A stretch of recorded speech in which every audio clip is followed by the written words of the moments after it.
Hello guys and welcome back to the channel, and today you join me in the rain for a quick review of my dad's 2015 Ford Fiesta Mk7 EcoBoost and all of the, I won't say quirks and features because it hasn't really got any, but more things that are breaking down and typical Ford things that are really annoying with it, so that'll be fun. Why have you just self-locked? Why have you done that? There's a car in the way. There's a Ford Fiesta. A Ford Focus. Yes. It is raining, so we'll get to it. First off, we'll go through the styling. So obviously this is a 2008 to 2017 Mk7 Fiesta. They did a facelift. Don't know when that was. Details will be on screen. It'll all be edited in. This is a 65 plate, so it's 2015-ish. And this is the facelift, with a grille that looks like it was taken off an Aston Martin DBS, or crashed into an Aston Martin DBS. Yeah, well, Ford owned Aston Martin at one point, so... I think that's why. Yeah. So, yes. Not too bad. It's got the LED strip front lights, which are fine. They're your DRLs. It just self-locks itself again. I don't know why it's doing that. Then you got your fogs at the bottom. This is a Z-Tech, so it is mid-table in terms of the range at this point. We had the titanium. They did introduce the ST line, which was for the people who were 17, had perms and walked around with hands down the pants. Those sorts of Fiestas with the EcoBoost engines, very similar to this, they're the ST line ones, but the same engines and stuff. So we will go onto the inside where it's less wet. Yeah. I mean, realistically, what size wheels have we got? I think they're 15, quite wide, 195 wide, not too bad. Wider than the wheels on the Mazda, which are dead skinny, they're about that wide. Useful as a pencil sharpener, it being a tyre, let's be fair. So they're getting changed at some point. Ignore that, that was my dad's fault. Welcome to the inside of the Fiesta, where it's raining inside. Now, because I've got the door open. You'll see lots of old 80s music, which is irrelevant. Not too bad in here. Glove box, it's alright. You have them and that. We're not that professional at doing videos, so I don't really know what they're called, but they're events, obviously. Yeah. Dated infotainment system, which we'll go through in a minute. Manual gearbox, 5-speed. The new Mark 8, which we're getting, is a 6-speed, by the way. And then just some gloves, if you want anything. For them, you've got some hand sanitizer. You don't get this when you purchase the car. Oh, you got some sunglasses as well. And oh, some more sunglasses as well, and a pen, and that's a French fancy wrapper, and that's an elastic band. Could used to be able to do this, I can't do it now.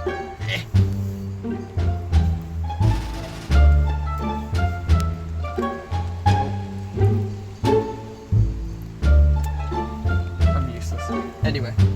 I used to be able to do that, can't. Oh, then we've got black coat stuff for the key and a £1 coin. What's this one?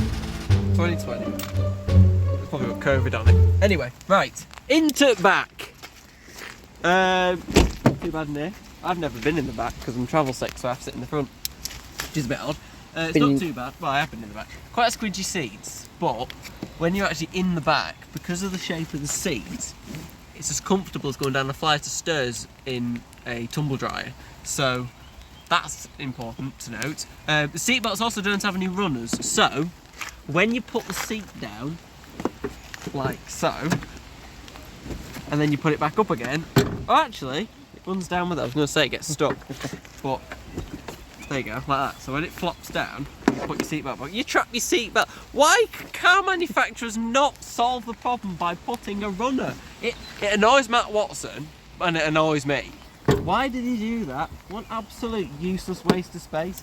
Right, seats aren't leather, they're just normal seats. So, but that means that vegans will be happy. You've only got to look at this.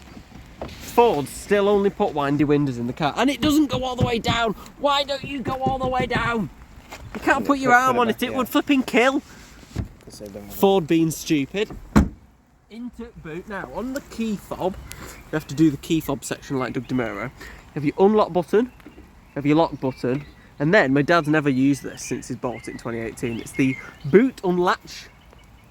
There you go. So then what you can do is when you come back loads of shopping like this, you get your finger under it like that, and then chuck it under. There you go, like that. Boot. Loads of stuff in it. Ignore that. That's a Domino's bag from work.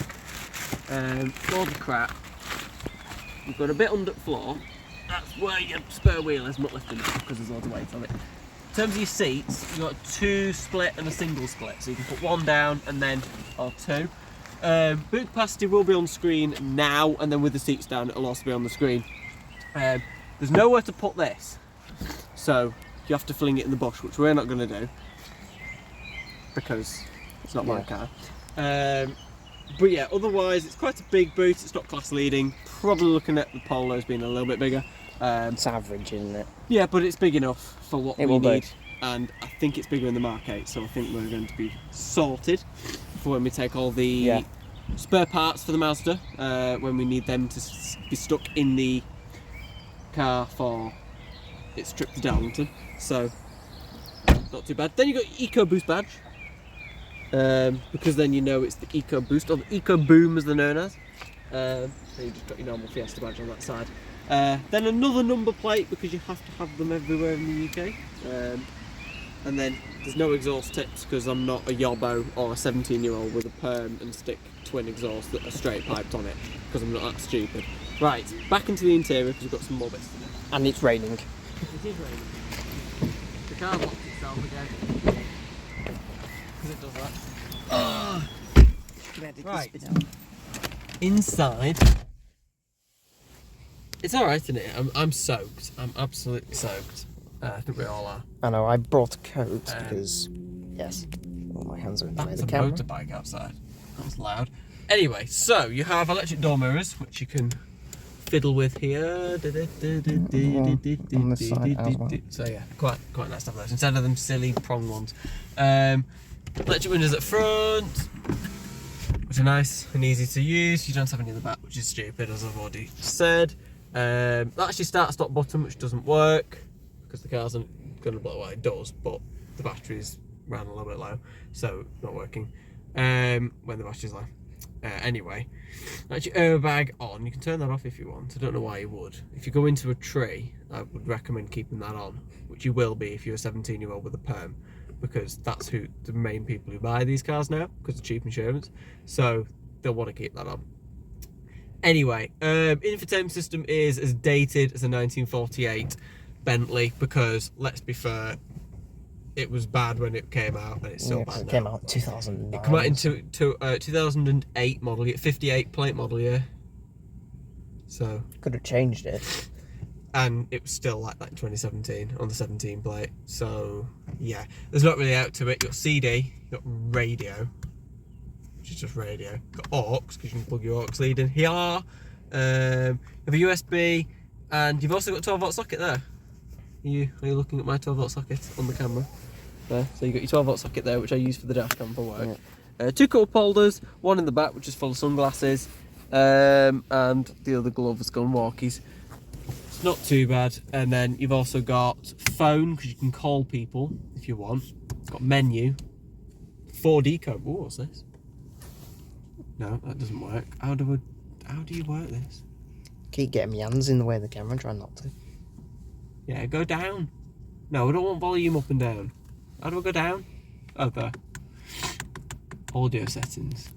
Vehicle settings. Ooh, vehicle settings. What's in these? Traction control off. You can turn that off. Lane, hill start assist. Lane change. Has this got lane keep assist? Flash 3 tap. What? What the hell is this? Chimes. Ambient lighting. This car's not got well, it's got them ambient lighting there under the thingy there. It's red. Oh, this is interesting. Menu. There we go. This is interesting. Clock settings. It does need changing, to be fair. Display. Oh, can you do to display settings? Ooh. Nope, I've gone the wrong way. I don't want that. Back to menu. displays system check. My key. Oh, that's to track your key, I think. Yeah, so there's not really much to it. It's not that interesting. In terms of... Put that back on. Pause this it. Put that back down. So, in terms of your head-up display, as they would call it, or your virtual cockpit, as they call it now, when you turn it off, you start it, it looks like a Christmas tree, which is interesting. Can't quite get that on camera. But then you've got this little bit in the middle, which I will show you. So it tells you all your gubbins. Some doesn't change. 119 miles to enter. Then you got 0.1 GH. I don't know what that means. Oh, that's to see how low you can get your MPG, which I've got to 7.7. 44 average, not bad. 25 mile an hour average, I don't know how it works that out. And then that's the mileage. And then, to disappoint all the people who like to go to car meets, look. Cost off limiter at 4K. So all the perms can't rev the nuts off it at B&Q anymore. So, yeah. That's the sad news for you guys with the perms. Right, now, we're going to go for a spin and tell you guys why the Mk7 Fiesta, good fun, you need to put your seatbelt on. I know. Right, let's get cracking. Right, so, main things that are really annoying with this car, other than the fact that it has the ride of a Lotus Elise, which isn't a good thing, just so you know, is it interrupts you every time you have your songs on, which is the traffic updates. Now, basically, also to have 4, wait for that geezer. Right, we'll see if we can get some turbo blow off, get it on boost. You ready?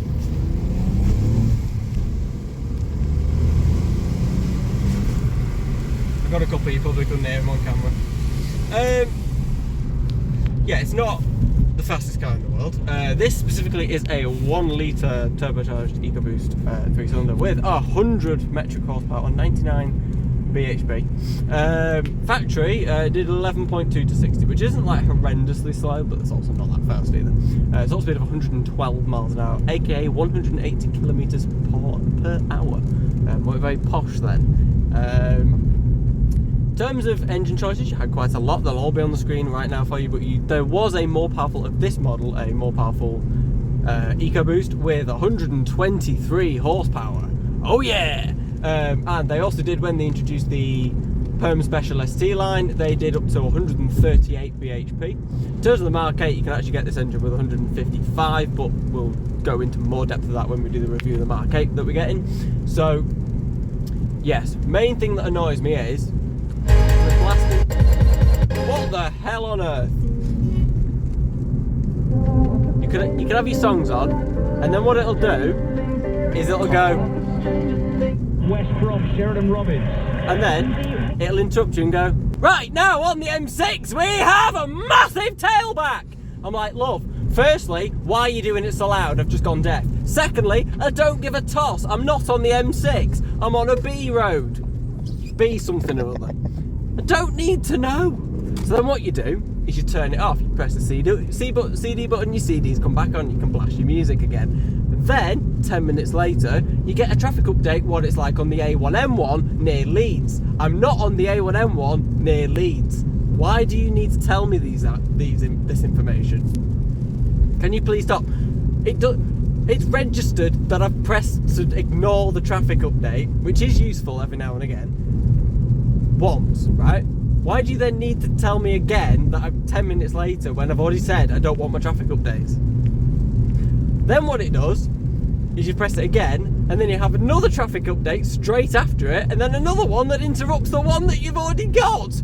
So I was listening to what the traffic was like in Chester city centre, and now you want to tell me what it's like in Birmingham. I'm like, love, I was listening to what it was like in Chester, I was enjoying it for a minute. What the hell? But anyway, other than that, the car's quite nice to drive. It's quiet, nice and easy to use, etc. It's really quiet. Man, we're sat in 4th now, and it's just like, yeah, unbattered. I mean, you want to proper go for it. get it on boost, you have to wait for boost because it's a turbo car. So who don't love a massive metal snail bolted on the side of an engine? Who don't love it? Basically you have to wait, but it's cool when it's on boost because you get on the blow off. If you have the window down, it isn't raining, you can definitely hear it a lot more, and that's quite fun. But yeah, it's quite good to drive. They are really good, dead tight handling cars. They brake well, and they are really good to drive. In fact, all the car magazines love these cars because of how good they are to drive. In fact, it's the best in the segment, and I'm looking forward to doing the Mark 8 review because I want to see back to back what these are like in terms of difference. So the Mark 8 is obviously more modern, it's probably slightly bigger, it's slightly more spacious, probably slightly better looking, and it has a 6-speed manual gearbox rather than a 5-speed manual gearbox. But it's the same engine with the same power, so I want to see if it actually feels a little bit faster as well. And yeah, people love these because they're cheap, people love them because they're easy to use, and all the car magazines absolutely love them because they're good fun to drive. And if you can afford it, they did an ST, which was absolutely brilliant because it was this chassis, which is very good anyway, just turned up to 11. So they were like, let's put 200 brake in it and make it go fast. And the STs are common ASBO cars pretty much because they are very, very quick, and everybody loves to be yobbos and hoon around in them. So that's the fun bit. But they're entertaining to say the least, and actually alright to drive. Shaky camera. And it is fun when you get them on boost because there's no power whatsoever. It has the get up and go of a Lada 2104, but then when you're actually on boost, it's like, actually, yeah, they do want to move, and then it's pretty fast. So, in fact, the 155 ones are stupidly fast. I know somebody who had one temporarily, and they said it would outrun an ST from the satellites because it was that fast, because of the hybrid assist as well. So yeah, good cars. And apart from the annoying things that really annoy me, like the seatbelt thing, why do car manufacturers design, even Audis, they design the cars so when you put the back seats down, the seatbelt gets stuck, which is just a tiny detail. They could put a runner on the seatbelt. It costs £2.50. Probably buy a seatbelt thing for the back for £2.50 from Poundland. Poundland probably sell them, but Audi won't sell them and Ford won't sell them to customers on the cars because they're stupid.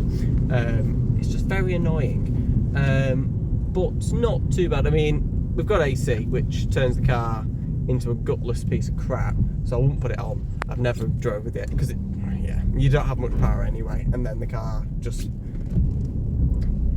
you've probably got more chance of moving a block of flats than you have a Fiesta with its air conditioning on. If you're driving in a 60 in the summer and there's a Fiesta in front of you doing about 4 miles an hour, that's because it's got its AC on. So that's fun. It's even worse on the 1250cc car with the 4-cylinder naturally aspirated because it's only got 80 horsepower. And it isn't very fast anyway. It's 2 seconds slower to 60 than this. And the 11.2 is not the fastest in the world. But yeah, it's not too bad. And I will miss this car because I do my job in it. But then I'll be doing my job in the new one. But the interior is dated. They did need to change it before they did, which is why the Mark 8 come out, because the Mark 8 is so much more up to date, more modern technology, and the one we're getting higher spec. This is a Z-Tech, and it's mid-table between the Style, possibly, I think that was when this was new, and the Titanium, and then you had the ST line for your perms and your ASBOs, and then you had your ST for your rich perms and your rich ASBOs, which was a very good car.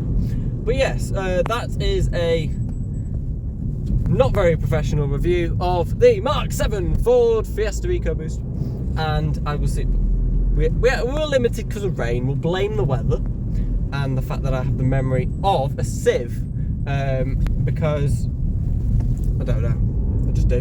Anyway, thank you all for watching, and we will see you very soon for some more videos. Oh, there's a Mark 8 Fiesta, and it's an ST line. ASBO spec! It's actually not too bad. It's not as ASBO as this spec. No. No Fiesta, so I will see you very soon for some more videos. And we're going over like a really bad bump in the road. It's not as bad in this car as it is in the Mazda. That's more uncomfortable. Well, that is a sports car. This is a family car. It should be comfortable, but it isn't. I really do have a bad back when I get out of this car after work. So, there you go. Goodbye.